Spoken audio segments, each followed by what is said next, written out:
Representative Mainor joins me now. Welcome. I'm glad that you are here. I'm looking forward to hearing your insight and your views on this. And many people are wondering, why did you leave the Democratic Party? I think you said it spot on. I'm just trying to represent District 56, the people of Atlanta, Georgia, and Fulton County.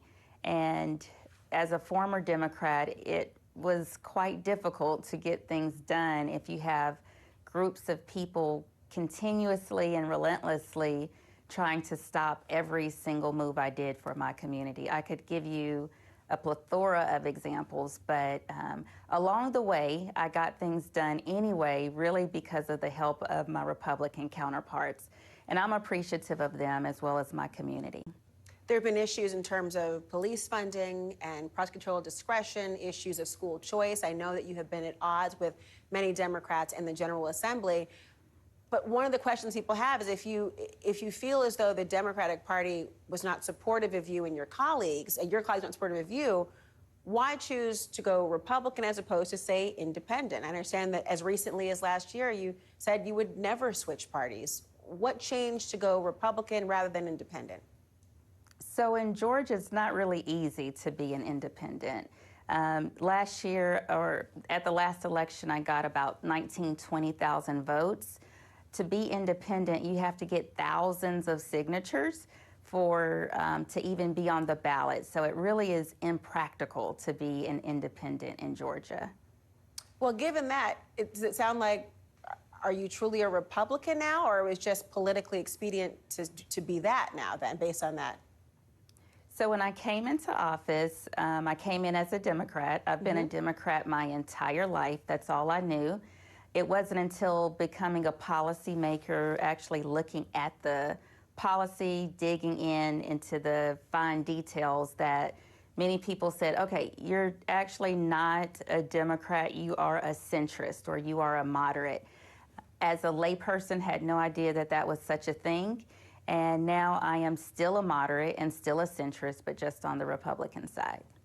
When you're up for re-election, I believe, in 2024, and I do wonder what your constituents that you are representing must feel about it. I recognize it's not a monolith. I can't say what do all the people you represent actually believe about a particular issue, but I am curious as to how you intend to either seek re-election or what will be your stance, knowing that you have done quite a switch from the Democrats to Republicans. So the beautiful thing about this, Laura, is I campaigned on public safety as a Democrat. I campaigned on parent choice, school choice as a Democrat. I campaigned on victim rights as a Democrat. Those are the things I fought for inside the Capitol. Those are the exact same things I'm going to fight for on the Republican ticket. I do plan on running again. And once the decision was made and it was announced, I immediately got a flood of text messages saying, I'm still going to support you, Representative Mainor. Phone calls, emails. I know that you've been seeing all of the hate emails and text messages online, but for every one of those hate emails I'm receiving hundreds of letters of support. Local media, they've been out in the community asking people, how do you feel about this? The responses are, I can't wait to see what she's going to do with it. So I plan on winning District 56. I've won it twice with multiple people in my race without a runoff. They voted for me. They did not vote for the alphabet next to my name. That's interesting. I'm very saddened to hear as well about the death threats that you have been receiving. And I know that you have been focusing on the positive reactions you've gotten. Something you said strikes me as interesting from the perspective of the electorate. You didn't know there was such a thing as a centrist or a moderate. Could you not have been that as a Democrat, or was it the underlying policies that you no longer agree with and have only learned about while in office? Or is it really the bureaucratic process that was surprising? I would not call it a process, first and foremost. I will say this, it's not about party. I am not expecting the Republican Party to be perfect. My Republican colleagues have said, welcome, Representative Mainor, please know that we are not perfect. It really is a policy issue. So if you are against children being able to have a choice when 97% of the kids don't know how to read, that's a policy issue.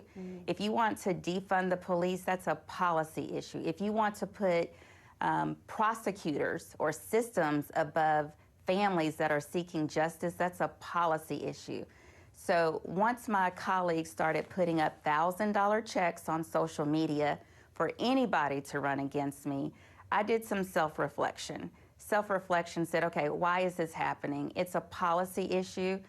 Every single policy issue that is important to my community was a policy issue that the Republican Party was supporting. So it's not party, it's really policy. Who is supporting my community? Who is trying to uplift my community? I tell people, look around you. The schools are failing. We have high crime. There is not a Republican in office, so we can't blame Republicans. Democrats need to blame themselves for the problems in our community, and I'm just trying to make a difference, honestly.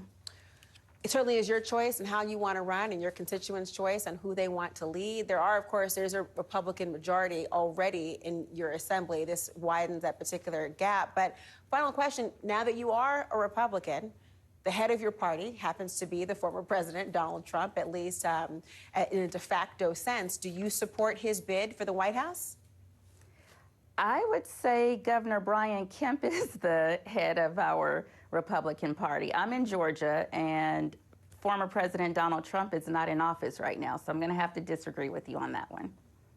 Will you support him if he becomes the RNC nomination? Obviously, Georgia has been a very important state. Brian Kemp has been a key part of the importance of that, and it's been looked at for a number of reasons, including happens at the federal and congressional level. If he is the RNC nominee, will you support him as a Republican?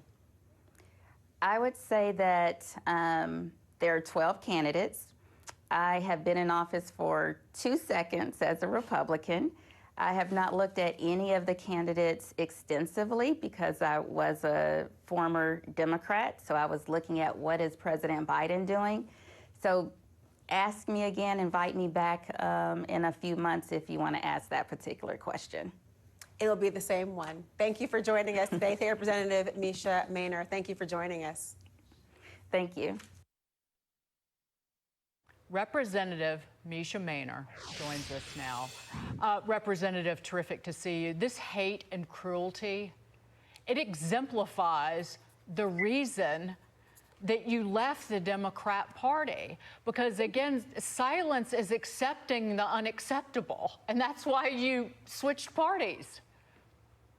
Exactly. And since you posted that particular email, I want to make sure people know that if they call 988, that is the number that they can call if they are thinking about harming themselves. Yes. In particular, you just never know how things are going to hit people. This person, this Democrat that emailed this to me, they probably don't know that my brother committed suicide. And so to send an email like that to me is heartbreaking. And I want to just say that first and foremost. I hope that the emails stop. These are people's lives, and it's not nice. They did not tolerate me when I was in the party. They're not tolerating me when I'm out of the party. To say that you are the party of inclusion is an embarrassment, because you are certainly not the party of inclusion. You know, Mesha, you left, for the most part, the Democrat Party because of choice in education. You saw the failing scores of kids in schools, and you wanted to help them get out. And here you've spoken out, you switched parties, and you're getting bashed. I'm surprised that liberals aren't out there backing you up, because they do allegedly care about race. But it seems like because they don't defend you, it's not about race, it's actually about power and politics, not about race for conservatives. And that is really why I left the party, right? Because the Democrats, they support a few minorities, not all minorities. What I'm learning is that the umbrella tent for Republicans is much larger. You know, it's about everyone, not just one small set of people, and I just don't agree. And there's room for a lot of voices and a lot of people. Before you go, Representative, What is the one thing that you're going to be working on the hardest in terms of your agenda? Letting Black people know in communities that you need to read between the lines. Just because someone is Black does not mean that they're for you. Think about people that are putting food on your table, people that are trying to help you keep your lights on. Think about people that are concerned with only 2 or 3% of the people in the schools being able to read or perform simple math. That is my agenda at this point. Good for you. It's important work. Mesha Mainor, thank you for joining us, and good luck. And blessings to your family. And I'm sorry you had to go through that. Thank you so much. I appreciate you guys. We stand up with you, beside you, behind you, locking arms with you, Mesha Mainor. Thank you. Go get them. All right. Thank you.